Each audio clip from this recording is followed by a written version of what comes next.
जी बैठे हुए हैं, पटेरिया जी बैठे हुए हैं, हमारे अर्जगिया जी बैठे हुए हैं। ये पहला विचार आधारित पूरे विश्व का ये संगठन है अंतरराष्ट्रीय जिझौतिया ब्राह्मण महासंघ। एक विधान, एक निशान, एक धर्म ध्वज गान। सभी जानते हैं इस देश की स्थिति ब्राह्मण है। और ब्राह्मण किसे कहते हैं? ब्राह्मण किसे कहते हैं? जो ब्रह्म को जानता हो। और ब्रह्म को जानता हो, न केवल जानता हो, लोग कहते हैं टारगेट करते हुए ब्राह्मणों ने ये कर दिया, ब्राह्मणों ने ये कर दिया। इस भारत की स्थिति, इस भारत की आत्मा ही ब्राह्मण है। तो अंतरराष्ट्रीय जिझौतिया ब्राह्मण महासंघ की कल्पना, जो पीछे धर्मध्वज देख रहे हैं, और ये धर्मध्वज की रचना मैंने कहा मैं सुन लूं, ऐसी शक्ति ने करवाई। और जो मैं कहता हूं हम एक ही कुला वतन से हैं, we are coming from indigenous society. अंग्रेजों ने भी कहा 250 वर्ष पुरानी पांडुलिपियां और हमारे पास है। हम इस जिझौती प्रदेश के, बल्कि मध्य भारत के मूल देशज ब्राह्मण हैं। और यजुर्होती से अपभ्रंश हुआ तो यजुर्होती से हुआ जिजरहोती, जिजरहोती से हुआ जेजाहुती, जेजाहुती से हुआ जेजाक मुक्ति। एक बहुत बड़ा शोध कार्य है जो पंडित गोरीलाल तिवारी और पंडित प्रभु दयाल नायक जी, हमारे नौगांव यहाँ श्रीनगर में उनका जन्म हुआ महोबा, और उन्होंने, और आज मैं अपने पुण्य स्मरण करता हूं जो अपने भारत के उस समय प्रथम सांसद रहे पंडित श्री राम शाह तिवारी जी, वो हमारे जिझौतिया के गौरव थे। ऐसे सभी पुण्य आत्माओं को मैं आज स्मरण करता हूं। ये मेरी ननिहाल है और आदरणीय विवेक जी मेरे दाई ओर विराजमान, उन्होंने इस विषय को रखा। सामने बहुत विद्वत जन बैठे हैं। अंतरराष्ट्रीय जिझौतिया ब्राह्मण महासंघ का गठन ही ऐसा हुआ, हम लोगों को मालूम नहीं मीना दीदी के हम लोग 25 लाख हैं देश दुनिया। हम लोगों को पता नहीं इस पूरे भारतवर्ष में 248 प्रकार के ब्राह्मण हैं, उसमें सबसे सर्वाधिक हमारी संख्या है, हम 25 लाख हैं। और पूरे देश में 23 से 24 करोड़ ब्राह्मण हैं। बड़ी बड़ी विभूतियां होंगी। झारखंड में लोगों को मालूम नहीं, इसी महासंघ के द्वारा जोड़े 1.5 लाख है। वहां गांव के गांव 12वीं 8वीं शताब्दी के वहां बसे हो, और मेरी वहां यात्रा तय। तो ये जिझौती प्रदेश से गए, हम लोग लड़ाके थे, बिंद से सिंध तक मार करते थे। जोहियावार सिंध में है, जोहियावार जिझौतियावार। और आज भी अफगानिस्तान और पाकिस्तान में जब बलि दी जाती है ईद की, तो वो कहते हैं जोहिया बैल, जोहिया बैल की, ये बौना बैल है, जोहिया बैल, इसकी बलि दो। यानी हम इतने योद्धे थे यजुर्वैदिक काल के, हम परशुराम की परंपरा के, हम गुरु द्रोण की परंपरा के, हम अश्वत्थामा की परंपरा के ब्राह्मण हैं। शस्त्र और शास्त्र को लेकर के चलने वाले ब्राह्मण। मैं करिया मिश्र मौनुष्कोत्री, पन्ना में आप जाइए, हम उसी खानदान से हैं जिसने महाराज छत्रसाल को बचाया। दीदी सही ना? आज भी महाराज पन्ना हम लोगों का वो करते हैं। यही राजनगर के पास हमारे 16वीं पीढ़ी में भोले बप्पा मनसबदार थे, और एक उद्देला ठाकुर उनको पीछे पीछे खदेड़ रहा था। मनसबदार माने कलेक्टर, मानी इस क्षेत्र में नहीं घुसने देना मुगलों को, तुम अपनी जो लेना है टैक्स लेना है वो लो, और यहां घुसोगे तो मारे जाओगे। ये बिंदु उस समय था। और छत्रसाल महाराज 11-12 साल के थे, और वो आए, और वो हमारे, उन्होंने अपनी गोदी में बिठा करके अपने बच्चों के साथ कढ़ी चावल खिला रहे थे। ये है दर्ज इसमें मऊ सानिया में, और उन्होंने उनको खिलाया। उस परंपरा से हैं। चंदेल हमारी औलाद है, इसका एक प्रमाणिक ग्रंथ आईए सुप्रीम कोर्ट से आएगा। चंदेल हमारी औलाद, बुंदेल। अब वो जाएंगे तो विस्तृत बहुत बड़ा है, क्योंकि मुझे संक्षिप्त में इस अपने अंतरराष्ट्रीय जिझौतिया ब्राह्मण की स्थापना बताना है। और इस आपने धर्मध्वज गान सुना, इसमें संकीर्णता नहीं। धर्मध्वज है अखिल ब्रह्म गुरु सत सत श्रेय प्रणाम। ये ब्राह्मण धर्म की पुनर्स्थापना का आंदोलन है। ये ब्राह्मण धर्म की फिर से ब्रह्म समाज सत्ता की स्थापना का आंदोलन है। इसलिए धर्मध्वज एक गान, एक विधान, एक निशान बनकर के जैसे आकार व्यक्त होता है, इस प्रकार व्यक्ति आधारित नहीं वैचार आधारित संगठन है। जिस प्रकार से शरीर के व्यक्तित्व के 4 आयाम होते हैं, शरीर, मन, बुद्धि, आत्मा, ये व्यक्तित्व के 4 आयाम हैं। उसी प्रकार से समाज के व्यक्तित्व के 4 आयाम मेरी पृष्ठभूमि में देख रहे हैं। अपने जिजोतिया ब्राह्मण समाज का जो शरीर है, उसके प्रतीक पुरुष भगवान परशुराम है। मन के प्रतीक आद्य गुरु शंकराचार्य है। आप लोगों को मालूम है हमारी पीठ श्रृंगेरी पीठ है, तैत्तिरीय शाखा के यजुर्वेदी ब्राह्मण है और यजुर्वेद की पीठ अपनी श्रृंगेरी पीठ है। तो हमारी श्रृंगेरी पीठ होती, यही शंकराचार्य जी यहीं से गए, यहीं से जाकर के वहां हुए। और मंडन मिश्र से जो शास्त्रार्थ हुआ था वो यहाँ जबलपुर के नीचे त्रिपुरी है, वहां महेश्वर में शास्त्रार्थ हुआ था। मंडन मिश्र भी जिजोतिया ब्राह्मण थे। मैंने कहा शरीर, मन, बुद्धि के प्रतीक चाणक्य। चाणक्य का जन्म मालूम है कहां हुआ? पन्ना जिले से दक्षिणा कुठार जाते हैं सलेहा चमोकनाथ। एमपीपीएससी पूछती है कि पन्ना जिले में कलिंगम ने, लॉर्ड कलिंगम ने कहा चड़का गांव है पन्ना जिले में। चाणक्य भी कौंडिन्य गोत्रीय जिजोतिया ब्राह्मण था, यह पुस्तकों में है, हम सब भूल गए। तो ये चारों प्रतीक मन, बुद्धि और आत्मा, ये धर्मध्वज जिजोतिया ब्राह्मण समाज की आत्मा का प्रतीक है। इसलिए इसमें कहा कि इसमें तो शिव शक्ति में खड़ग त्रिशूल है। आप देख रहे थे जब गान होता है मेरे रोंगटे खड़े हुए। ये मैंने नहीं रचा, ये किसी शक्ति ने रचवाया। उसमें विरोध होगा ऐसा मुझे मालूम था। इसमें आगे चल करके मुझे प्रवास करना है। अभी आदरणीय विवेक जी मंच से कह रहे थे समय देना होगा। आदरणीय भारत प्रसाद नायक जी कह रहे थे कि मैंने देख लिया स्थापना, हम झारखंड जाएंगे, हम छत्तीसगढ़ जाएंगे, प्रवास करेंगे। और एक एक जिजोतियाई को खड़ा करते हुए इस महासंघ को इसलिए खड़ा करना है, हमारे सुधीजन, गुणीजन, महापुरुषों, हमारी मातृशक्ति, कि आज यहां बैठी मातृशक्ति, हमें बड़ा गौरव होता है। हमारी जिजोतिया घर की जहां लड़की गई वो धर्म लेकर के गई, और आज भी जिजोतिया घर की लड़की को कहा जाता है, कोई भी ब्राह्मण हो, कि घर को संवार देगी, घर को सजा देगी। और ये बिल्कुल प्रैक्टिकल बात है। मैं सही कह रहा हूं या गलत, आप बताइए।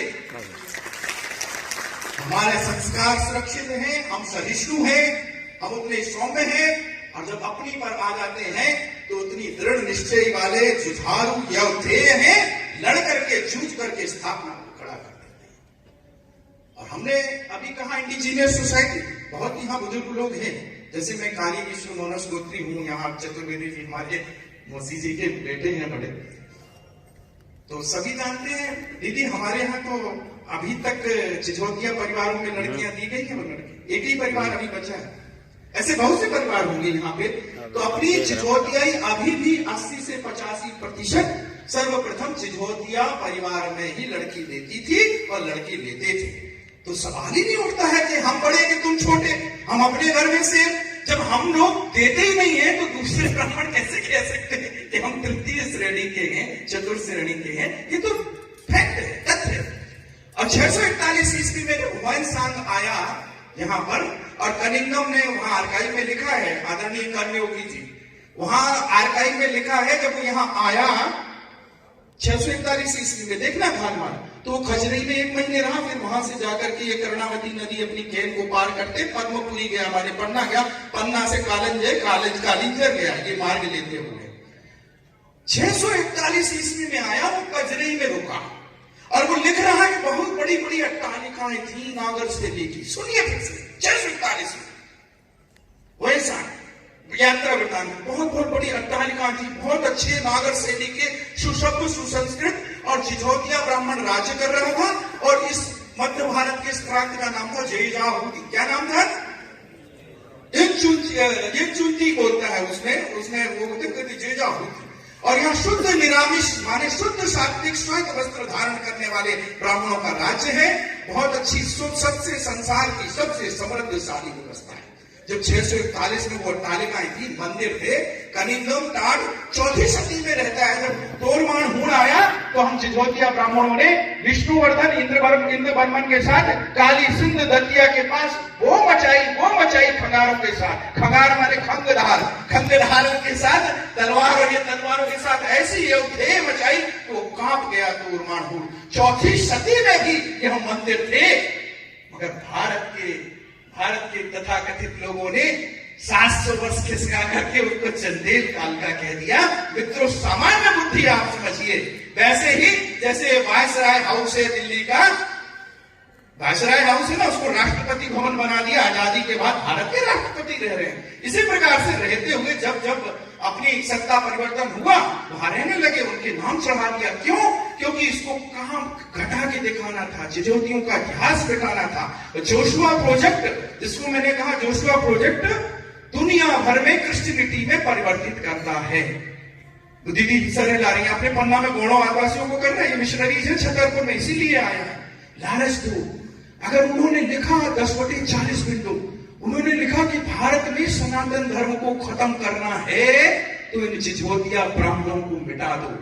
क्योंकि इन्होंने ना कभी ये बौद्ध बने, ना कभी ये क्रिश्चियन बने, ये प्योर सनातनी यौधे ब्राह्मण हैं, जो विंध्य में यानी बुंदेलखंड में वर्तमान में हैं, उनको कन्वर्ट कर।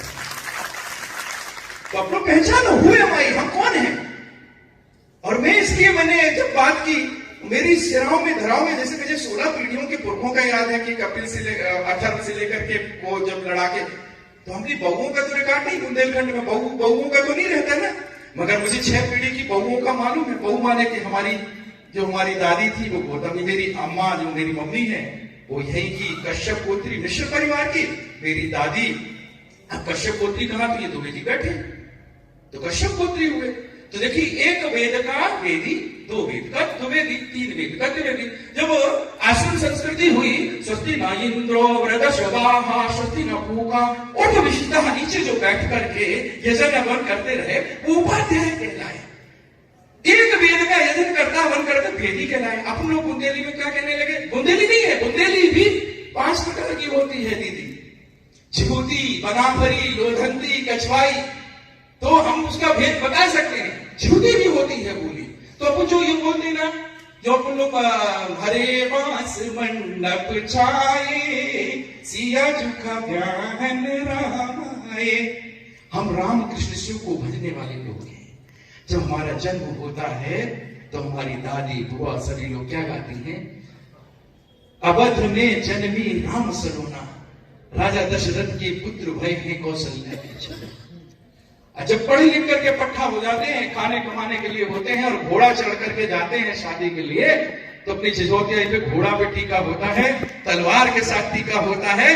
क्षत्रियत्व को धारण करने वाला, ब्राह्मणत्व को धारण करने वाला जिझोतिया ब्राह्मण है। गाया जाता हरे बांस मंडप छाए, सिया झुका ब्याहन रामाए। और जब यह डोला उठा करके ये लीला समाप्त करके जाता है 4 कंधों पे, तो बोला जाता है राम नाम सत्य है। जिस सनातनी जिझोतियत्व के रोम रोम में राम बसा हो, उस राम कृष्ण शिव को कैसे अलग कर किया जा सकता है, ये सोचने का विषय। और इसलिए हम लोग एकादशी, हम लोग शैव भी हैं, हम लोग वैष्णव भी हैं, हम लोग यजुर्वेदी भी हैं, हम लोग सामवेदी भी हैं। और मैं वहां जा रहा था, मैं फिर वापस जा रहा हूं कि हम अपने बहुओं का रिकॉर्ड नहीं रखते। तो हम देखते हैं, तो हमारी अजयगढ़ की दादी गौतम की थी, फिर मेरी परदादी जो बाटे बहू की, देखो ऐसे नाम होते थे, ओरी एरी, उनका नाम होता था, ऐसे ही बोलते थे। तो फिर मैं देखता हूँ वो अकेले परिवार की थी। फिर जो 4थी पीढ़ी में जाते हैं तो दीक्षित परिवार की थी।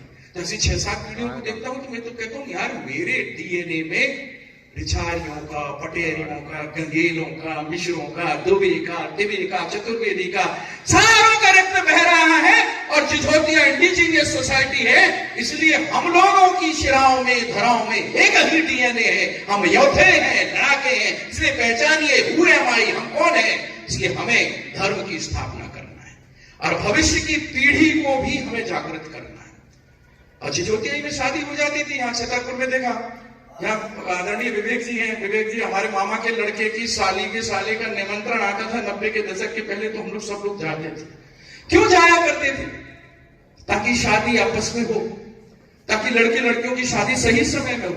छतरपुर है, ऐसे ही था ना, हम आपसे सही। आज की ऐसी परिस्थिति हो गई, हम बुढ़े बुढ़ियों की शादी ना करके, सॉरी टू से, बुढ़े बुढ़ियों की शादी कर रहे हैं। हम अपनी संतति को खत्म कर रहे हैं, हम आगे आने वाली पीढ़ी को खत्म कर रहे हैं। तो अंतरराष्ट्रीय जिझोतिया ब्राह्मण महासंघ ना केवल संस्कारों की चिंता कर रहा है, रोजगार की चिंता कर रहा है, और व्यक्ति आधारित चिंता नहीं। आदरणीय विवेक जी ने कहा, यहां जो लोग बैठे हैं, मैं नहीं रहूंगा, पीठ फिर से आ जाएगी, जैसे सरसंघ चालक आ जाता है और वहां पर वो आता है, अध्यक्ष होगा। एक धर्म संसद है, बहुत विद्वान लोग बने हुए हैं, एक केंद्रीय कार्यालय दिल्ली में बनेगा। पहले हम लोगों ने सागर को लिया है, तो अगर केंद्र हमारा बनेगा, अच्छे स्वयंसेवक कार्यकर्ता आएंगे, दिल्ली में 1.5 एकड़ जमीन पर बहुत बड़ा कार्यालय बनेगा और उसमें 100 फीट लंबे खंबे पर धर्म ध्वज लहराएगा, अंतरराष्ट्रीय जिझोतिया ब्राह्मण महासंघ। हर जिले में छोटे छोटे कार्यालय बनेंगे। हम अपना रोजगार सृजन खुद कर सकते हैं, हम सहकारिता का आंदोलन खुद कर सकते हैं। हम सरकारों जो वेद को जानने में लगा रहता है, हम लोग तो नाम के ब्राह्मण है, संध्या गीता करते नहीं, जनेऊ करते नहीं, तिलक लगाते नहीं, टीका लगाते नहीं, तो ब्रह्म वर्चसी ब्रह्म तेजस्वी तो है। और आज भी मैं गारंटी से कहता हूं, जो 2 टाइम की संध्या करता हो, जनेऊ धारण करता हो, वो अग्नि जिह्वा होता है। अगर वो आज भी गंगा जल लेकर के कह दे कि 1 महीने में तेरी मौत हो जाएगी, तो आज भी मौत हो जाएगी। इसलिए इसको कहा गया है भूदेव। इसको क्या कहा गया है?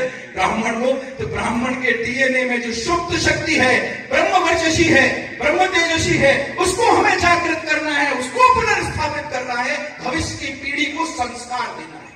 और इसलिए कहा कि भौतिक आध्यात्मिक उन्नति का यह प्रेरणा था। और इसलिए मैं अपनी द्वितीय तृतीय लाइन को कर रहा हूं। अभिषेक जी बैठे हैं, हमारे केंद्रीय IT हेड हैं।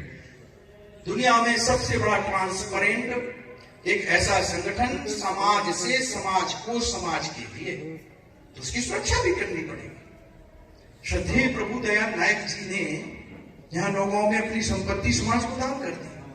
कर्मयोगी जी बताएंगे, क्या समाज के लिए सदुपयोग हो रहा है उसका? नहीं हो रहा। तमाम तरीके के ऐसे संगठन है जहां व्यक्तिगत महत्वाकांक्षा के द्वारा उसका हरण कर लिया गया या उसके अपने निहित स्वार्थों के लिए दुरुपयोग हुआ। ये वैसा ब्राह्मण संगठन नहीं है। ये राष्ट्रीय स्वयंसेवक संघ की शैली का, ये अकाल तख्त की शैली का अंतरराष्ट्रीय जिझोतिया ब्राह्मण महासंघ है। एक ऐसी व्यवस्था कानूनी रूप से, एक ऐसा संविधान, एक ऐसा विधान, एक ऐसी सारी व्यवस्था को खड़ा करके कि जब हम लोग जाएं तो लोग कहेंगे ऐसे भी लोग थे जब घोर कलयुग था, ब्राह्मण तो छिन्न भिन्न हो रहा था, सरकारें और समाज टारगेट पर थी, तब ऐसे लोगों ने ऋण चुकाने के लिए अपना समय का दान किया, तन मन भी। इसलिए मैंने कहा मैं शून्य हूं। 3 ऋण कहे गए हैं, पितृ ऋण, ऋषि ऋण और देव ऋण। मैं 5 ऋणों की मेरे संविधान में कल्पना है, समाज ऋण और राष्ट्र ऋण। तो हमारा एस्पेक्ट ये नहीं होना चाहिए ब्राह्मणों का, ब्राह्मण तो लीडिंग सोसाइटी रही। कोई अन्यत्र बुरा ना माने, बुंदेली में बोल रहा हूं और वो उसका कोई रिकॉर्ड भी ना करे इस समय, अगर लाइव कर रहा